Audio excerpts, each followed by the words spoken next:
It had been a good day, busy but productive. Now I was enjoying a moment of rest on the palace terrace, watching the shadows from the hills grow long on my father's terrace, glad to have a little time to myself before my next task. Evening was a time I both loved and hated. It was the time when the old stones of the terrace were comfort cool underfoot and the breeze carried the alluring fragrance of unknown forest flowers. But it was also the time when my sister Urmila and I had to go to the temple to pray to the goddess for husbands. We had been doing this for years now. So far, it hadn't helped. In preparation for my reluctant temple visit, I was filling my basket with flowers. I did not like plucking them. It was a kind of murder. But if I refused, the priest would just make one of the maids do it and they would hurt the plants. At least I was careful to pick only the blooms that had spent most of their lifespan already. Now I held a wilting mandara blossom in my palm and blew on it gently. Its petals grew strong and vivid red again, and I smiled. My small magic, which never failed to please me. My basket of prayer flowers was almost full when I heard an impatient patter of footsteps and recognized them as my sisters. Princess Urmila, born to my parents in one of life's ironies, just a year after they had adopted me. Urmila, merry and mercurial, the baby of our family, who would pout until she got her way, whom I loved dearly and who loved me back with her whole being, who never said, not even when we had our spats, that she was the real princess and I the foundling. Today, she ran up the stairs, anklets jingling more insistently than usual, so I knew something important had happened. But when she told me, I shrugged. Another suitor. What is so special about that? Tell me, what does that bring the tally to 116? She said. I don't know why you are so excited. We both know what is going to happen. No, sister. Urmila's eyes shone and her breath was uneven with excitement. He is. No, they are different. They? His younger brother has come with him. His name is Lakshman. The younger brothers, I mean, the older one is called Ram. They are from the west, a kingdom called Koshala, down in the plains. Very important. bigger than ours. I overheard the courtiers talking. You mean you were eavesdropping? Urmila's dimpled smile was mischievous. It is the best way to learn things people don't want you to know, sister. You should try it sometime. And here is why I think they are special. They killed a lot of Rakshasas on the way, even though they are only a little older than us.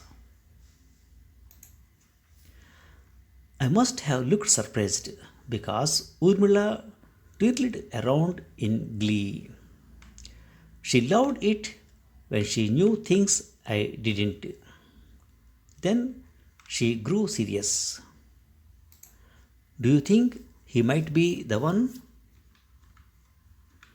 I could feel the yearning rising from her like shimmer heat of the fields before the monsoons.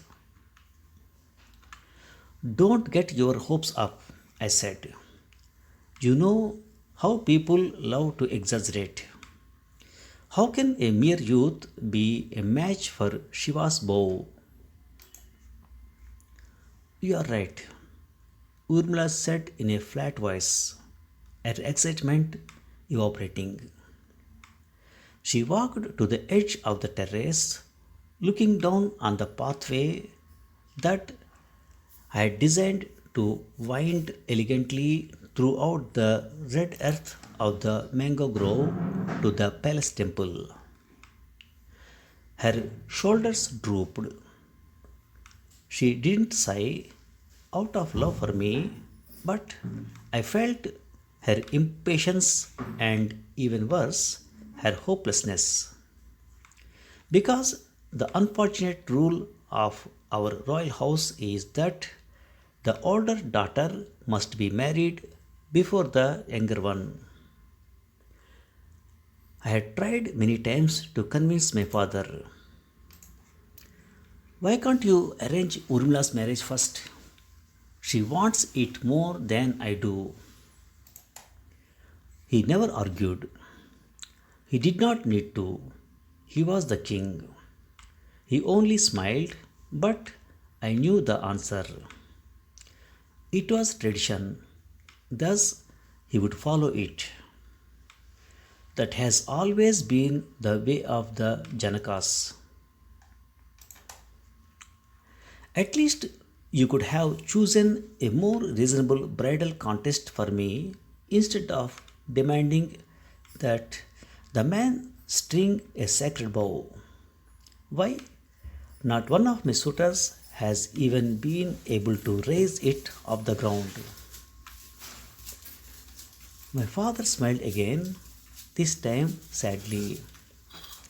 He had had no choice in designing the contest, and I knew that.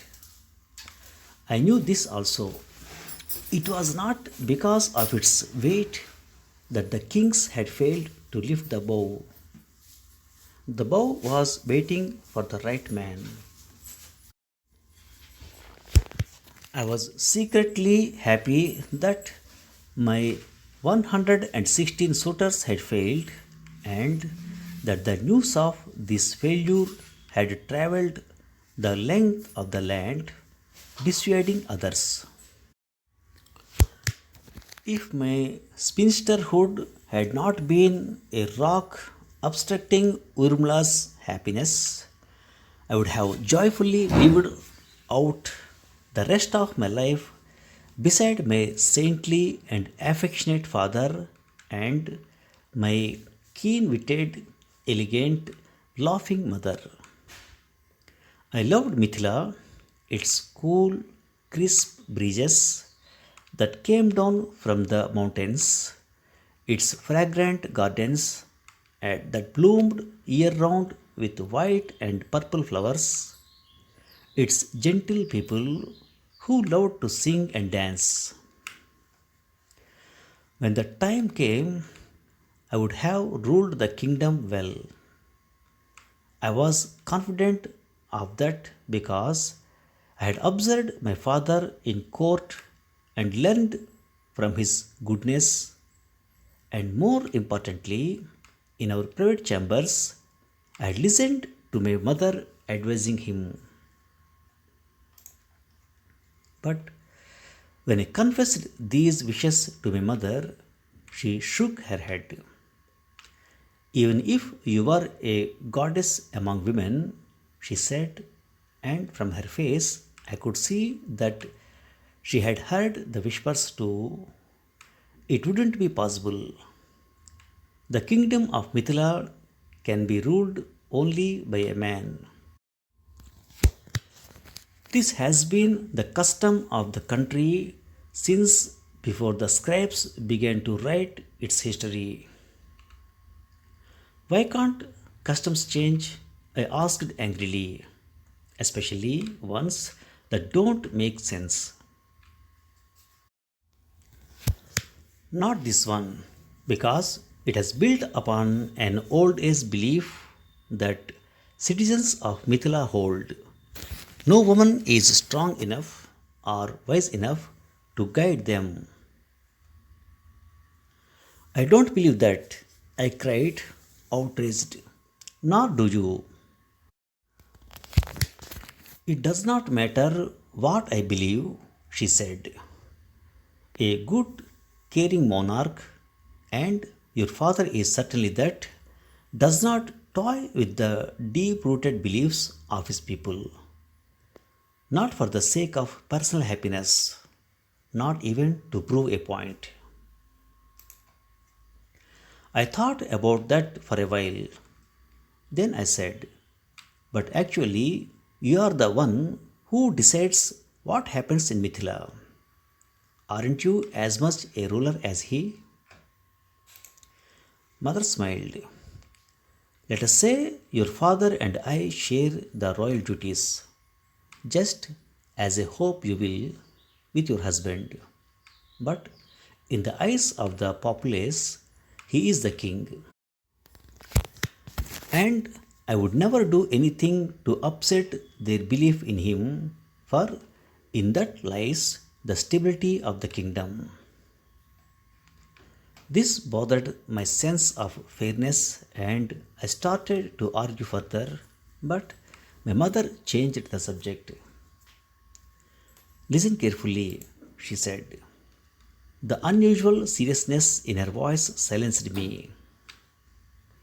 Soon, she told me, for he was aging, my father would have to send out the royal elephant who knew how to choose from the populace an appropriate male with the 24 auspicious signs on his body. He would be trained to become the next Janak. Ultimately, he would be crowned the king. Our father needed to perform the marriages of his daughters before this happened because our futures would grow uncertain afterwards. Maybe I can just marry the next Janak and remain here as queen, I suggested. Visitors to my father's court often remarked on how beautiful I was. I felt fairly confident that I could charm this nameless heir to the throne into accepting me as his wife. My mother smiled sadly. I am sure the next Janak would be happy to do that, but what if he can't pay your bride price? So there was nothing more for me to do except join Urmila at the Parvati temple in dutiful, if tepid, prayer.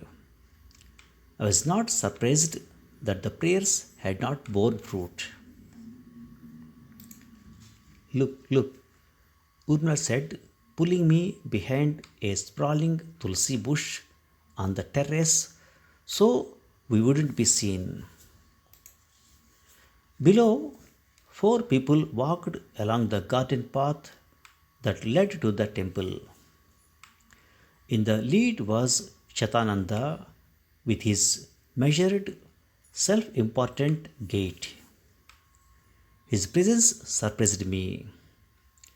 The fact that he had been sent to personally escort these young guests suggested that my father considered them special. Beside him walked a tall man, whiplash thin in white, his hair tied above his head in a severe manner that proclaimed him to be a sage. Even in this sleepy corner of Bharatvarsha, we knew of Vishwamitra, whose temper was legendary. Though born a prince, he had set his heart upon becoming a Brahmarshi, the highest of sages, a title reserved only for Brahmins, and had, after innumerable struggles, achieved it. His was a colorful and cantankerous history that he had chosen to accompany these fledgling princes on their adventures hinted further at their uniqueness. I watched the two brothers with interest. They walked behind Vishwamitra, looking around curiously at the trees my father had gathered from all over the continent to please me. I could not make out their features. The setting sun was in my eyes, but somehow I knew which one was Ram. He was slighter than his brother and darker in complexion, but he walked with a serene confidence. When Lakshman reached out to pluck a mango, he shook his head slightly and Lakshman fell back at once. There was something strangely, deeply familiar about the way Ram held himself, graceful and comfortable in his body and in the world. How could that be? This was the first time I was seeing him in waking or dream. I felt a great need to discover more. I gripped Urmila's hand. Isn't it time for our prayers? I said, though it was clearly too early. For a moment, Urmila looked startled. I had never displayed this much interest in any of my suitors. Then mischief danced over her face. Indeed, it is, she cried. I snatched up the basket and, arm in arm, we ran down the stairs, careful to avoid our mother, who would have been rightly suspicious. Because Urmila insisted upon combing our hair and applying kajal to our eyes and sandalwood paste to our throats, we almost missed Ram and Lakshman. They had completed their prostrations and were already leaving when we hurried up to the temple. Shatananda bowed to us but curtly and maintained a telling silence. His pursed lips made no secret of his displeasure. He is a wise minister, one my father rightly depends on, but overfond of propriety. If he had his way, we princes would have been kept confined to our rooms, decorously draped in silks and gems like ceremonial dolls. When custom dictated that we appear in public, he would have us seated at the women's end of the sabha, as far from the male gaze as possible.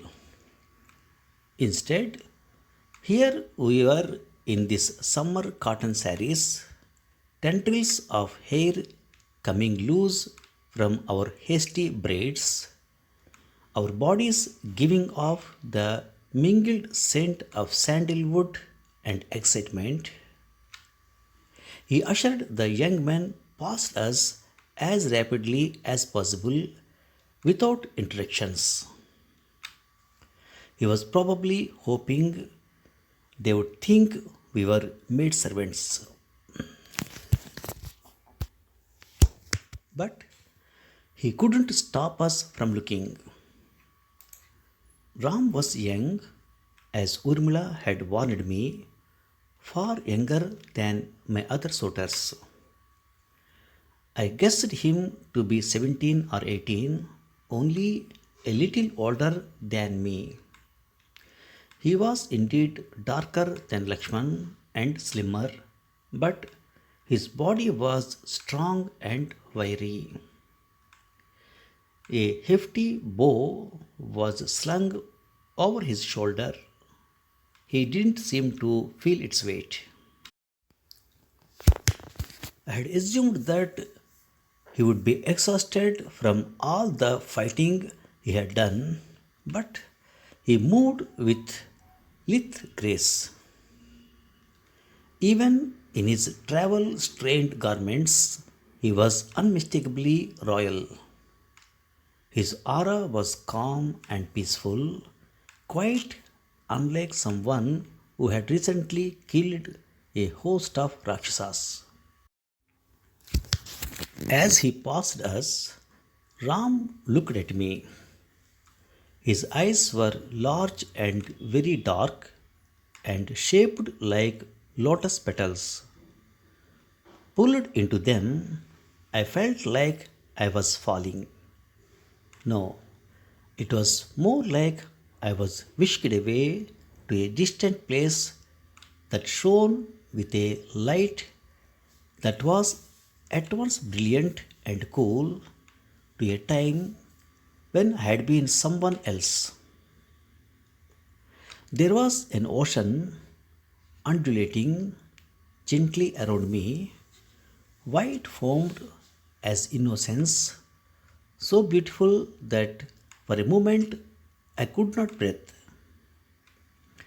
In this world, too, Ram stood in front of me, though there was a great shining around him, so I could not see his face. This ethereal light that filled the huge space where we seemed to float emanated from a giant gem at his neck. I took a step forward. Inexplicably, shockingly, I longed to rest my head on his bare chest. Then I was back in the garden, blinking in confusion. Perhaps Ram had felt something similar. He had stopped, brow wrinkled, as though he was trying to figure something out.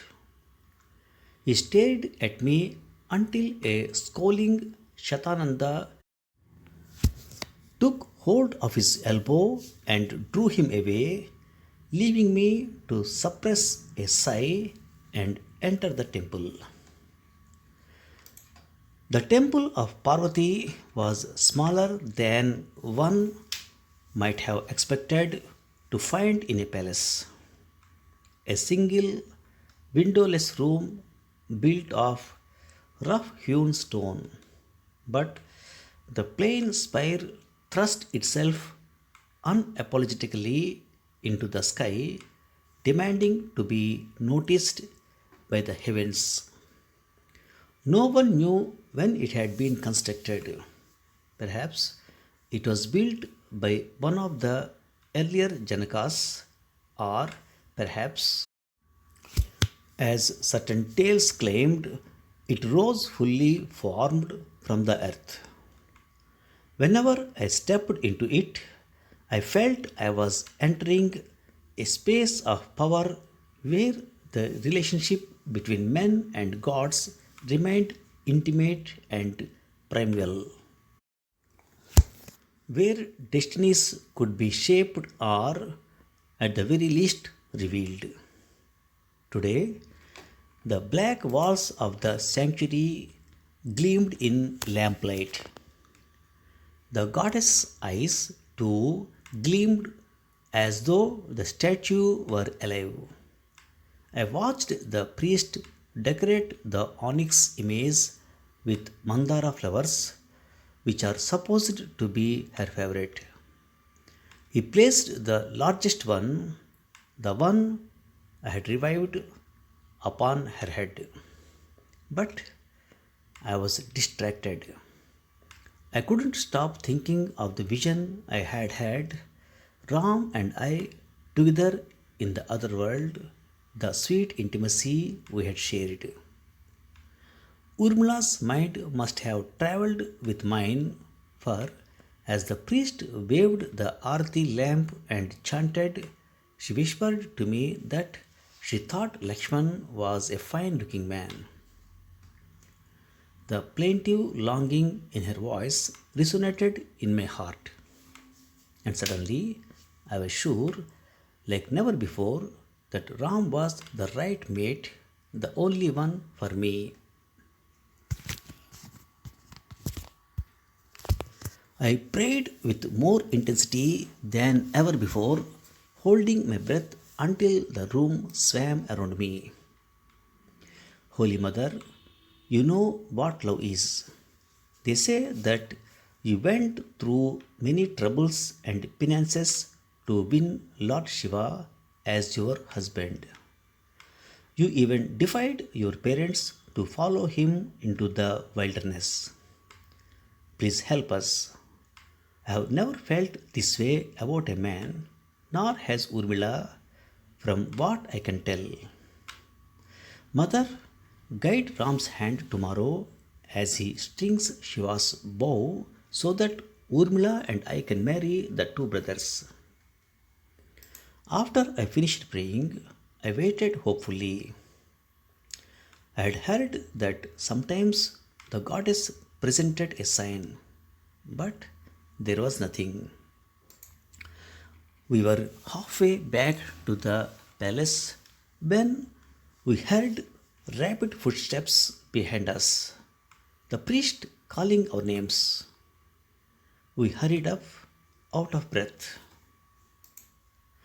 The flower I placed on the idol's head, he said, has fallen. What does that mean? Urmila asked. You must have asked for a boon. The goddess is willing to grant it. Urmila gripped my hand, her face afire with excitement, but the priest looked uneasy. The flower fell to the left of the statue, he said. You will get what you want, but it will not be what you expect. Success in the beginning will be followed by a thorny path.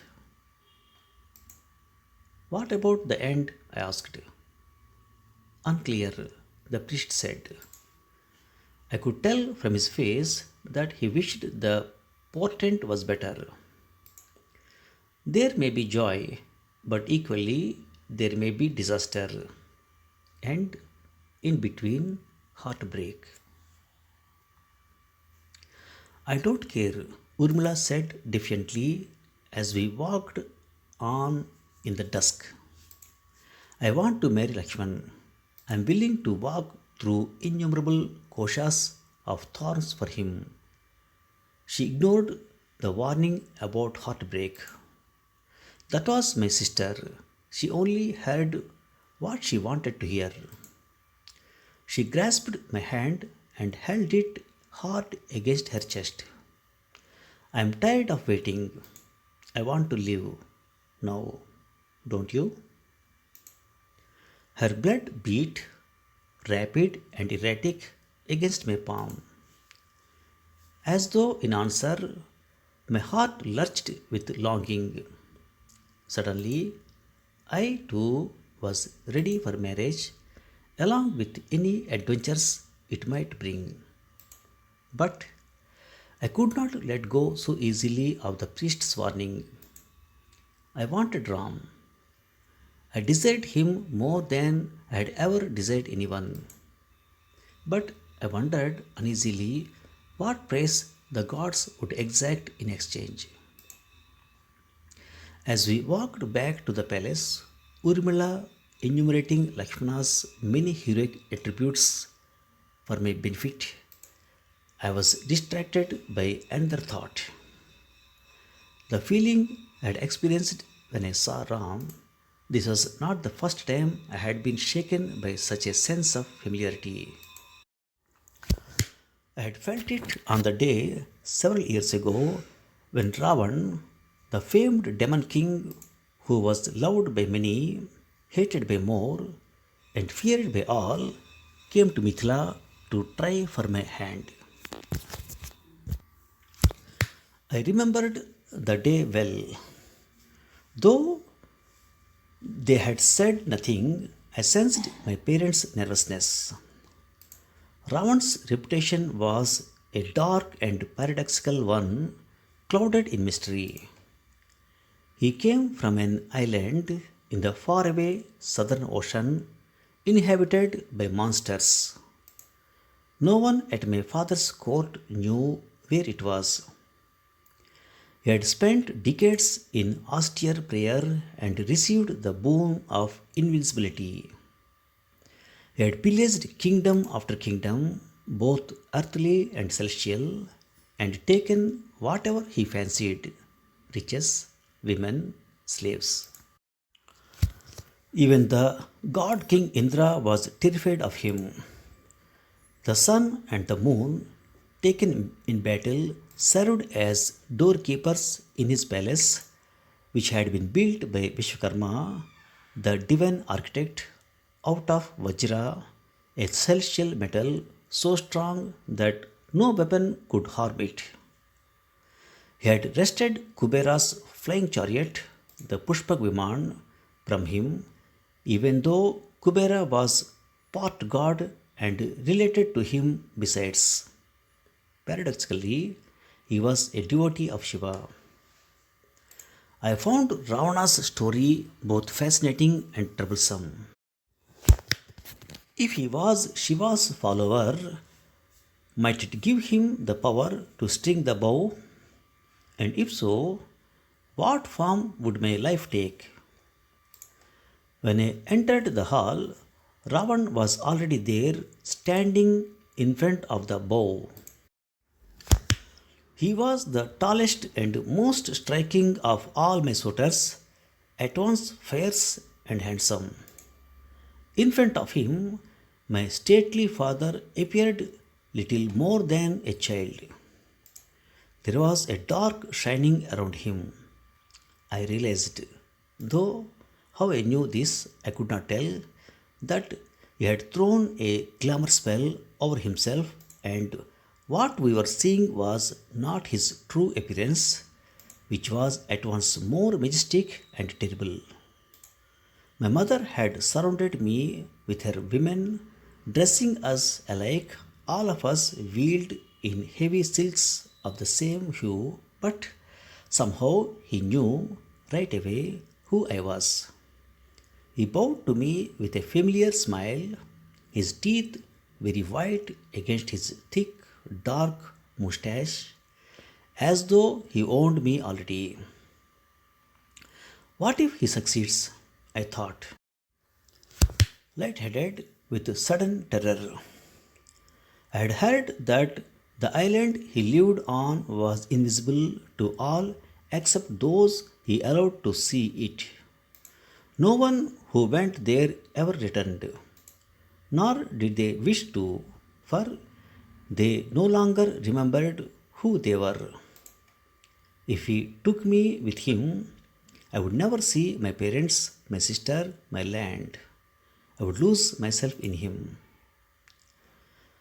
This last thought pulled at me, cool and seductive as a underwater current. But the bow had not budged. Although Ravan had tried again and again to lift it, his muscles straining, the veins bulging on his forehead, his eyes turning red with effort and race. Finally, he had given up with a cry so loud and full, I feared the hall would collapse around us. Be thankful that it is the bow of Shiva whom I hold in great reverence, he said to my father, who stood pale beneath his kingly demeanor, not knowing what would happen to his people now. Otherwise, I would have destroyed your entire kingdom and taken your daughter by force. He raised his hand and clenched it. A cloud belching thunder and fire materialized, and into it he disappeared. I stood wordless and shaken like the rest of the assembly, but the flash of a vision I'd had as he vanished distracted me. Ravan and I had been together in that same great elsewhere that I sensed today with Ram. In that shimmering, shifting place, Ravan had knelt weeping, except he did not look like Ravan I had just seen. Who he was in that world I did not know, though clearly he was a celestial being. I could not see his face. Don't send me away from you, he beseeched, his palms joined, his head bent low. I can't live without you. His voice shook with misery and with love. But he was not talking to me. To whom had he spoken? And what did all this mean? I don't know.